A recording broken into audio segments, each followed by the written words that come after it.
All right, so who here has heard of the Last Supper before? I have.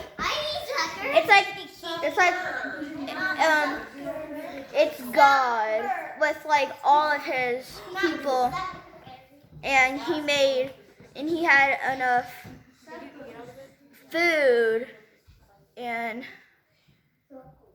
he had enough bread, and I think you're getting your stories confused here, Alex, but nice try. The Last Supper was essentially the last meal that Jesus had with his disciples before he was arrested and executed.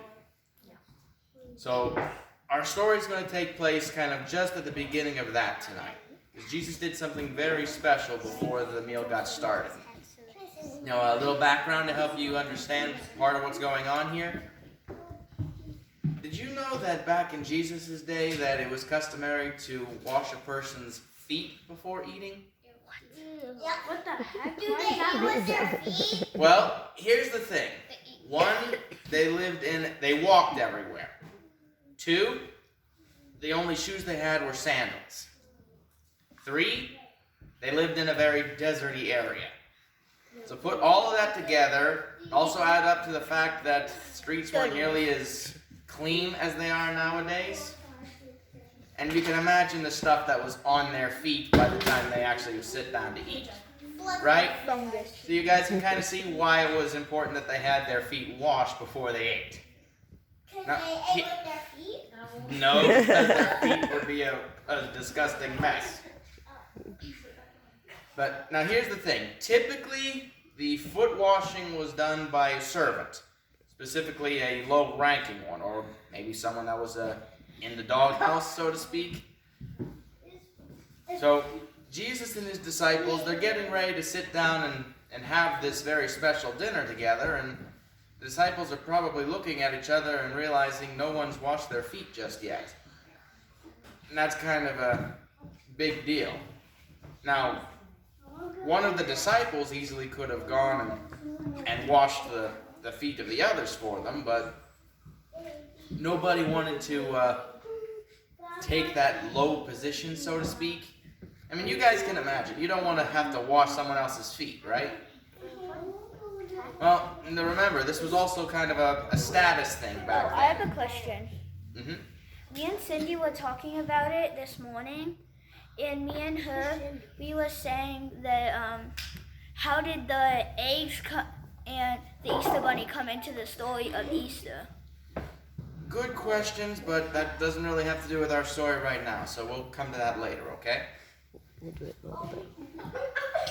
So, like I was saying, the foot washing thing was kind of a status thing. None of the disciples wanted to step down from a high place to wash the feet of the others. I mean, basically they'd have been acknowledging that they were less than the other disciples by doing this.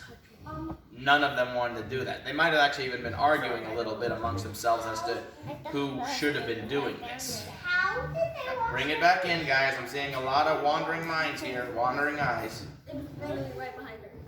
And so, what do you think is going to get done since none of the disciples are willing to do this job? In the middle of everything going on, the disciples trying to figure out what's going to happen here, Jesus actually gets up from the table, goes over to where the supplies for washing the feet are being kept, pours the water in the big bowl that's used, grabs the washcloth, heads back over to the table, and before the disciples realize what's going on, guys, is everyone paying attention here? He keeps touching me. Do I need to split you guys up? Yes, I don't want him sitting by me. Alright, so only warning, got it? Alright, so, and then Jesus stoops down, takes the feet of one of the disciples, and starts to wash them. The disciples have no idea what to make of this. I mean, Jesus is the most important person in the room, and yet he's the guy who's washing their feet? In fact, when Jesus comes to Peter, Peter says, "Wait, what in the world are you doing? You are way too important to be washing my feet." But Jesus says to him, "I'm doing what I'm supposed to do right now, Peter. Now, if you truly want to be considered one of my disciples, you need to let me do this." Well, not quite sure what to make of it, Peter decides he wants to go whole hog on this. So he says, don't just wash my feet, then wash my hands and my head as well. Jesus, maybe with a little smile on his face because of how Peter's missing the point here, says, only your feet need to be cleaned right now, Peter. But just let me do this, and I'll explain later. So then Jesus washes Peter's feet and all the other disciples. And remember, that's 12 guys. 12 sets of dirty, stinky, dirt-covered feet. So when Jesus is finally over and he's put the cleaning supplies away, he turns to his disciples and says, you guys have all called me Lord and Master. And as I am your Lord and Master, that's right. But here I have just done the work of a servant. I've washed your feet.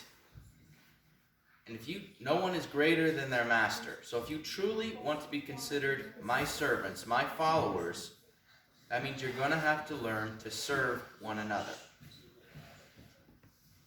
And Jesus didn't just leave it there either. I mean, it's not just for the 12 disciples that this lesson was for. This is for all of us today, too. I mean, when we look out for number one, when we're just out to serve ourselves, things usually end up falling apart around us, don't they?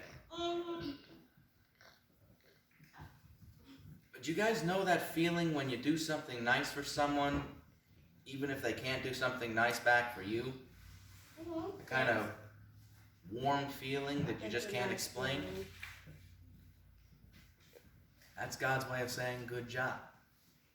I mean, Jesus, he didn't come to rule, he came to serve in order to help people. So if we truly want to consider ourselves followers of Christ, that means we have to follow the example that he set. It's not always easy, especially when the job is, say, washing dirty, stinky, smelly feet. But if we're truly followers of Christ, that means we don't live for ourselves, but we live to serve others as Jesus served us. All right, there's our story for tonight, kids, and I